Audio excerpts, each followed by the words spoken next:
Okay, here we are in Vancouver on the west side. Beautiful street. We have just done a trenchless sewer line.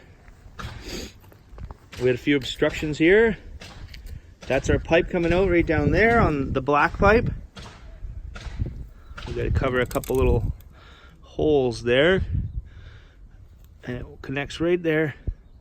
It ran right straight through this beautiful garden and into the home on that side. Now I'll take you over to that. So I dig a big hole, get down there. It's about 5.5, 6 feet deep. But look at all this landscaping that we would have had to destroy if we were going to use this guy and just destroy all the yard. It would be catastrophic damage. This sewer main replacement was less than $10,000, just to give you an idea. But look at all this beautiful landscaping.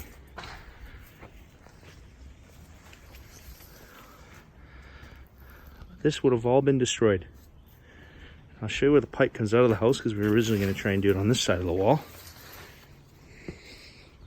But it came out too close there. You can see the new pipe's been pulled in. You can see the old pipe has been crushed and bursted.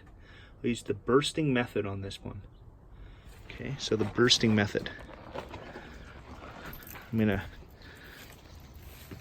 take you back around here, around the side of the home. Okay, here we are on the inside of the home. We've made a mess, but we will clean it all up.